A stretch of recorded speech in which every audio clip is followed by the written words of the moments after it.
Though I would love to speak in Tamil, my Tamil is no comparison for the speeches that were delivered before me.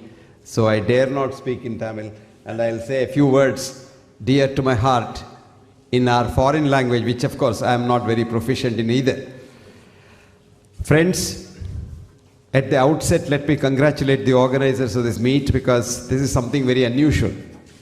Meet on vegetarianism. I don't know who funds this, because usually these conferences are funded by vested interests. I don't know if there is a vested interest to keep. There are some good souls left still. So God has not, forgiven us completely. God thinks that there is still hope in mankind. Thank God for that. Friends, why are we now bothering about what we eat, what we do, what is the kind of food we should have? This is called reductionism. Man looks at things in bits and pieces each time. Let us for a change look at the whole. Why are we here?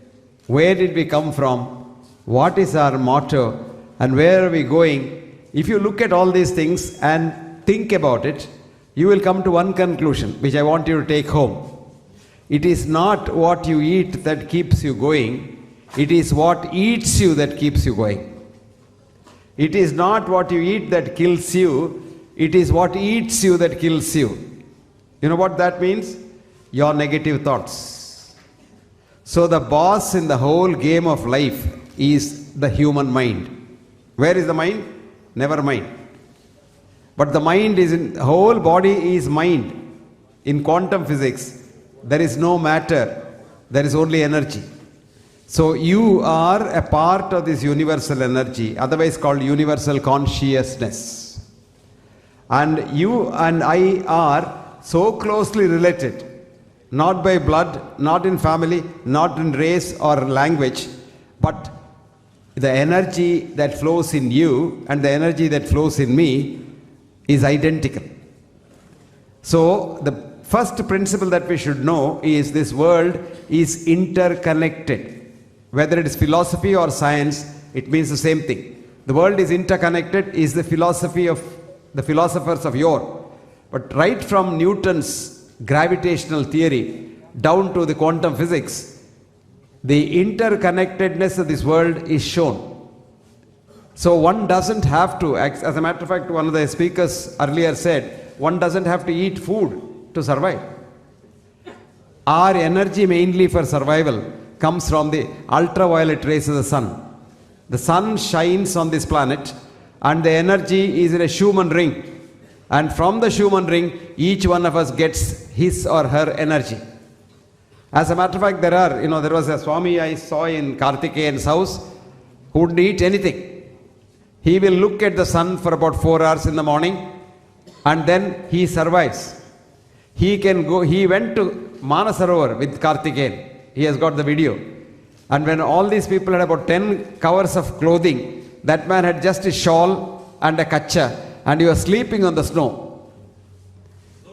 No shoes. He was walking barefoot on the snow in Manasarovar. And he walked up the Himalayas barefoot. And I have seen some Swamis in the Tibetan monasteries. They just lie down there. If you have a Turkish towel which is wet, you put it on his chest and say, dry this. In 10 minutes, the towel will be dry because he can increase the heat of this chest so much that the whole thing gets fried. All this is possible if you know how to control your mind and how to control your energy. I'll give you a small little bit of pranayama. When you take a deep breath in and chant Om, when you say Om, this is ordinary sound. But when it goes down through your vocal cord and vibrates the vocal cord, it becomes ultrasound. You know what ultrasound is? Ultrasound travels in straight lines and ultrasound has a lot of energy. When this ultrasound goes down to what is called the alveoli, the last bit of the balloon that exchanges gas between the blood and the air, it churns the water there and produces the bubbles, small bubbles to coalesce with each other. This is called sonoluminescence. And it produces so much of energy that you can get energy by just doing proper pranayama. If you did pranayama for 5, 6 hours to 10 hours a day, you probably don't have to eat any food. Now coming back to the mundane life that you and I lead, we need some food, but we eat much more than what we need. I always tell, in the world there are two important diseases. India, we have the largest load of subnutrition and malnutrition. We have 47 million children who don't get even a single meal. And these children suffer from a disease called NIDS, not AIDS, nutritional immune deficiency syndrome. And they die like flies. As we are discussing here about vegetarianism, a few hundred children in India have died because of malnutrition. This is malnutrition. Then in today's Western world, there is what is called malnutrition, M-A-L-L, mal, where you get all this kind of junk food. You get hot dog, white dog, and all kinds of rubbish. And then you get some poisons in the tins and bottles, colored poisons. People who drink that and eat that kind of a stuff, the hot dog, they get mal, M-A-L-L, nutrition, which is called obesity in the West. So when the West has a big epidemic of obesity, India has a large epidemic of poverty and malnutrition. There again, there are two kinds of malnutrition. If you have seen children who are malnourished, some children are bloated up, they have edema all over the body, they have a lot of water collection. Some are very thin, drying up. The drying up are called marasmus, and the thick ones are called kwashiorkor. The difference is, the child that is dried up has had some mother's milk, very little mother's milk. So it is called protein subnutrition. The child which is bloated up has had no mother's milk at all. The mother either died very soon, or the mother left the child, or what have you. And whatever food the child gets is not the good food, the good protein, so it damages the liver first and produces edema. Whereas the child which eats too much of the junk food becomes obese, becomes a diabetic very soon, gets heart disease and dies early. And the sad part of the whole thing is, the Western epidemic of obesity is creeping into India because the West has come to India in a big way to do business here. So you can see, even in a village, day before yesterday I was in a village where I saw Kentucky Fried Chicken, KFC. In a village, there's an arrow which says KFC. I really had tears in my eyes. If KFC could come to this village, in what way they have invaded? This is the biggest invasion. This is the cultural invasion. They invaded with the army in the olden days, now they are invading with their culture. They want to sell and make money. As someone rightly said, today the world runs after money. So anything that you get from outside is not reliable because they just twist the facts to make money and sell their wares. Having said that, we can all sustain ourselves with the minimum food. That's what Ayurveda says, Hita, Mita, Ahara, Sevi. Food what you like, and food in small quantities. Preferably many times in a day. Minimum 6 times a day you must feed yourself with small amounts of clean, good food. And there is no way any difference between vegetarianism and non-vegetarian as far as nutrition is concerned. If any one of you here doubts that vegetarians do not get enough strength, because a lot of youngsters are told this by the Western media, that if you don't eat meat, you can't really grow up and you can't be strong.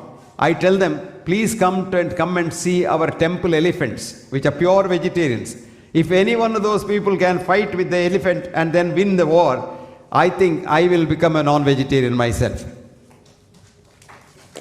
Please remember that even non-vegetarians, even people who eat meat, ultimately get their protein from vegetables only.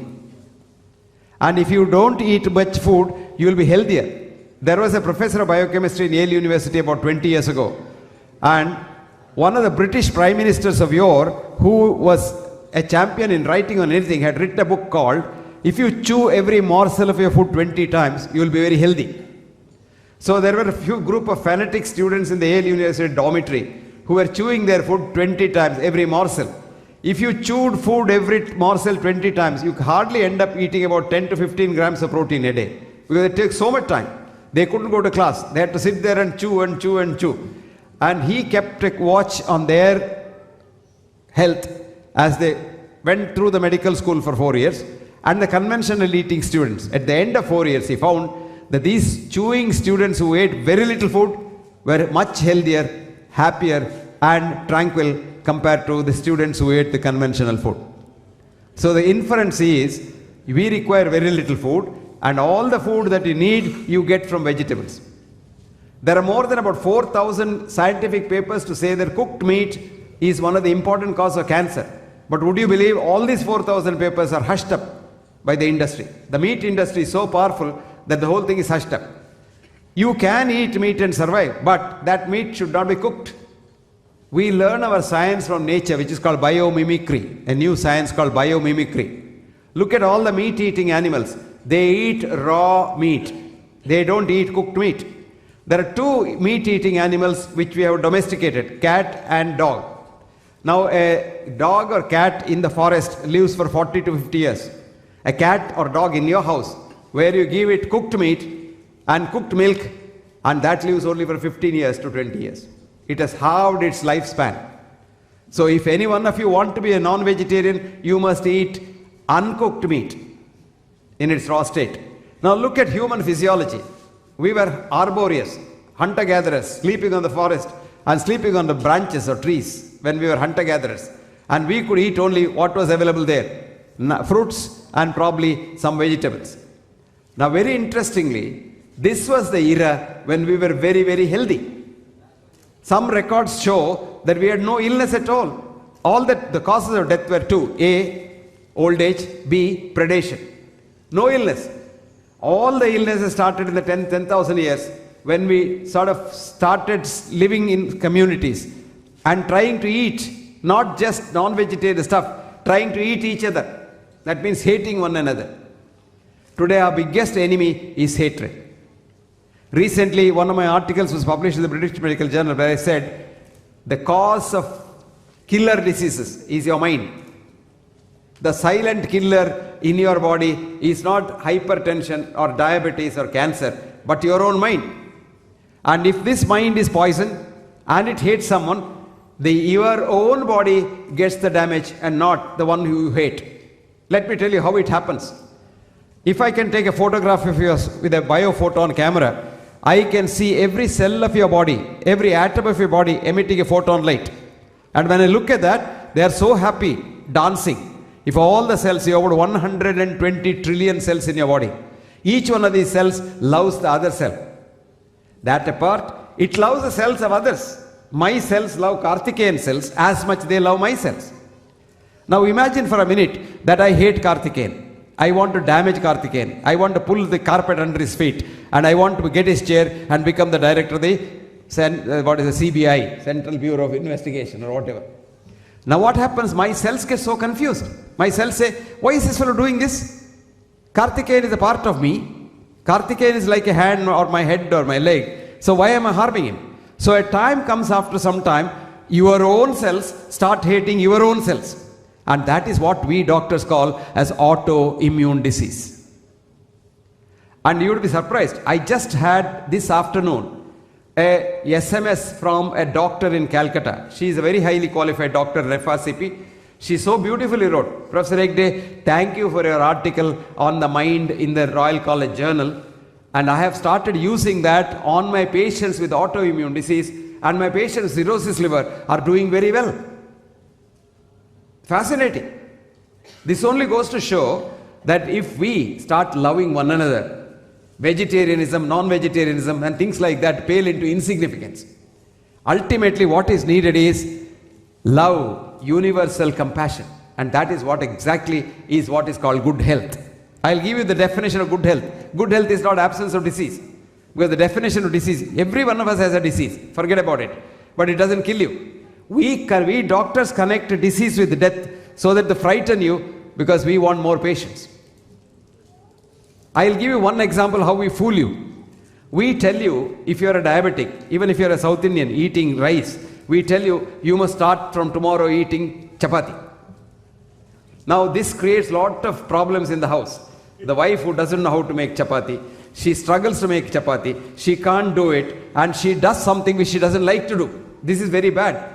Doing something which you hate kills you. Now the wife, she has to do it because she thinks the doctor has said the husband will live longer if he eats wheat. Now I'll tell you the truth. Wheat contains wheat gluten, and wheat gluten is a direct damage to the pancreas. So wheat goes directly to your beta cells in the pancreas and keeps you a diabetic permanently. That is only disease mongering. I want my business. If every diabetic gets better and if there is no diabetes at all, what does the diabetic specialist do? Did you get the message? So friends, don't believe anybody but believe yourself. This is the most important thing. So health is enthusiasm to work. Get up in the morning and ask yourself, do I have to go to work today? And if you are enthusiastic, you say, I am healthy. 2, enthusiasm to be compassionate. Ask yourself, do I want to help somebody today? Because what does the Sanatana Dharma say? Paropakarartham idam shariram. You are made for the benefit of others. Remember that? You are here for others' sake. And if you did that, you are absolutely healthy. That's what Ayurveda says. What does it say? Samadatuhu samagnischa samadoshaha malakriyaha prasannatma indriyamana swastaitya videte. You get up in the morning, you sleep well, you eat well, you piss well, you shit well, you love well, and you don't hate nobody, you can't get any disease. How do you get disease? Krodha. You know what krodha is? Anger. Anger. Anger and danger are just one letter apart. D, you add D to anger, it becomes danger. And anger is an emotion which kills you. One of the very important causes of stroke is anger, sudden bout of anger. Krodha, shoka, depression, frustration. Bhaya, extreme fear. Ayasa, exhaustion. Viruddhanna bhojana. Here comes the most important part. The wrong type of food at the wrong time. Viruddhanna bhojana. Taponalan. Taponalan is not doing anything. Sedentary life. Just lying down, doing nothing, lazying around. Sitting in the chair for hours together shortens your lifespan. Instead of sitting, you stand, you cut your lifespan. If you walk, you lengthen your lifespan. When you're talking, I rarely talk like this, standing in a place, because this is only one mic. Supposing I have a collar mic, I keep walking. When I walk, I circulate my blood better. And I oxygenate my blood better in the lungs. So the better blood goes to my brain. I can think sharper and I can talk better. So it is very important that taponalan. Then what does it say? Katva amlakshara lavana tikshnoshnati rakta pratopayat. All kinds of unnecessary things we eat. And that's what produces every disease. What's the treatment? Hita mita ahara sevi. What you like. Now when you sit for eating, love your food. And think of the person who has cooked the food. And imagine the food will be very happy for you. And you start watering in the mouth before you see the food. And when you start seeing the food, the watering, the enzymes in all over the gut start secreting. So you get better digestion, better absorption, and you're more tranquil when you eat. Think of the wife or the husband or whoever has cooked it for you, and the effort that has gone into it. And eating with the hand, you're giving your bioenergy. I still remember there was one very famous justice called Justice A.S.P. Iyer. Is that right? He was an ICS man. And from the ICS, he became a judge and became a Supreme Court judge. After passing the ICS in those days, these Indians had to go to England to study ethics and manners and how to eat and all. So he was living in a house where the house lady said, Mr. Iyer, you must eat with the fork and the spoon. Mr. Iyer said, no, I have my hands. I'll eat with my hands. She said, dirty hands? You're using that? No, madam, I'm washing my hands with soap and water. No, here is a very nice fork and spoon. Why don't you use it? That fork and spoon has gone into so many mouths, but my hand has gone only into my mouth. And you're passing a lot of your bioenergy when you're eating with the food, and this energy makes it get digested easily. So, Sita, Mita, Ahara Sevi. Then, Samikshakari, work very hard. Lot of us don't want to work. We want lazy away, we want excuses, we want casual leave, we want sick leave, and all kinds of leaves. I had given an advice to the bankers some time ago. Every bank officer gets money if he goes and sees a doctor and gets a checkup. So I told the chairman's group, I said, look, from now on you make a new rule. One who doesn't go and see a doctor, one doesn't take anything, you give him a bonus of 5 or 6 lakhs every year. Because the minute he goes to see a doctor, he becomes a patient. Did you know that? An American professor of medicine, Leon Eisenberg, asked the brightest of the student in the class a question. Who is a patient? Do you know what the student answered? A man or a woman who sees a doctor becomes a patient. Then she was shocked. Is it what I have taught these students? Then she asked, when does he become a man or a woman again? Do you know what the student said? Rarely ever, comma, if ever, full stop. How does it happen? We say, this is your normal sugar. There is no definition of normal in our medicine. We statistical. We have average. Like for example, I'll give you, what is the normal height of Indian males? You did a study, 1000 males and the Gaussian curve, plus mean plus 2 standard deviation. So 5.4 inches plus minus 2 inches is the normal for Indian males. Okay? We accept it as normal. So anybody outside that is abnormal and he requires treatment. Amitabh Bachchan comes for a checkup, 6.2. So what's the treatment we give? Cut his leg and make him 5.6. And then Jaya Bachchan comes for a checkup, 4.6. What's the treatment? Transplant a leg for her, make her also 5.2. This is exactly what we do. Mahatma Gandhi's blood pressure used to be 200 by 120. And who was not getting sleep? Sushila Nair, his doctor. But the old man never took any treatment. And he died of kidney disease, heart disease, blood disease, head disease, and all kinds of diseases. Did he? That would have spared, God say, his life if he had died of that. He didn't die. He lived to be killed. So this is what we do. That is what is called average becomes a normal. You get what is called false positive. Remember that? So if you know little statistics, for when you apply disease statistics to healthy people, you get on an average for every parameter checked by the doctor, 5 to 10% false positives. Now remember, now you go for a checkup in the hospital, TBS, your 500 parameters are checked at a given time. So for each parameter, 5% false positive. 500 parameters, 2,500 false positive. If 100 people go for a checkup, 2,500 patients come out. That is why they make you run on a heart day, they make you run on a healthy day, Bupa walk, etc., because you make people who have not walked at all, make them walk 5 miles on the first day. Their knee joint is going to get damaged and they get pain and they come to the hospital. So one bakrak has come. Now when they walk and somebody sees him walking with a little gasp, you better get a checkup, your heart may not be very good. So he comes there, he gets a block and he becomes an angioplasty candidate. So you think they do this walking all for your good? No, for their good. This is called disease mongering. In the good old days when this blood pressure first became a disease, do you know how?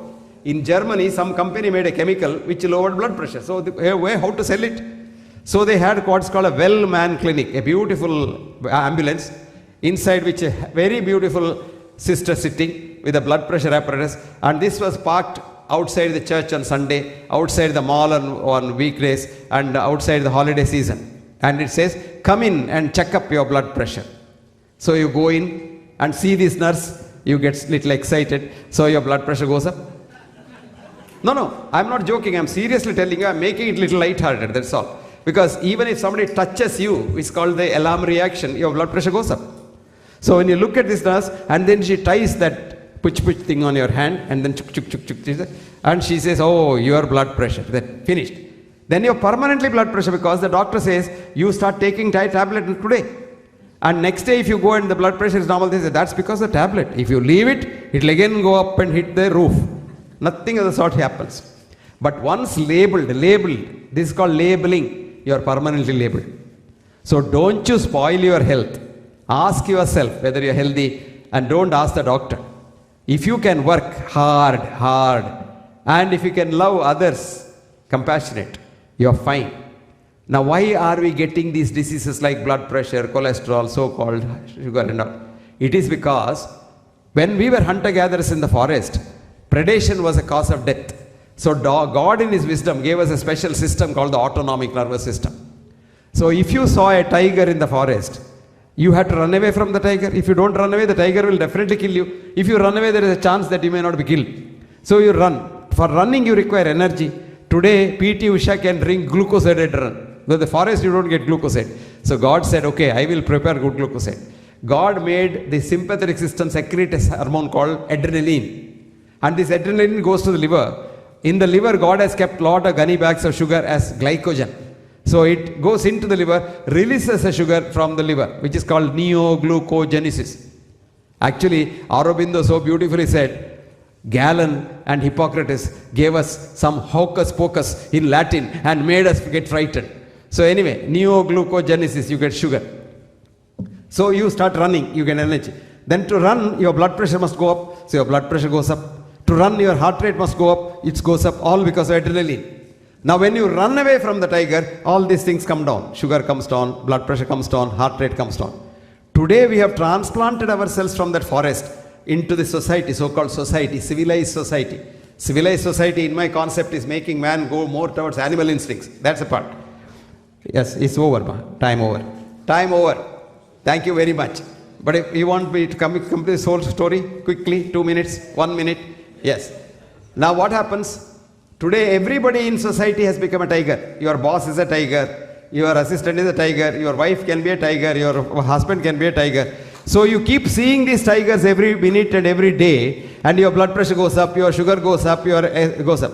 Now there is no time to run because you can't run away from these tigers. So you have to be there and suffer that. So this permanently remains high, and you die not because of any other cause, you die because of your mind. Your mind gets frightened. So friends, be tranquil, you will live as long as you live. I'll close it with an Irish couplet which says, I eat whenever I am hungry.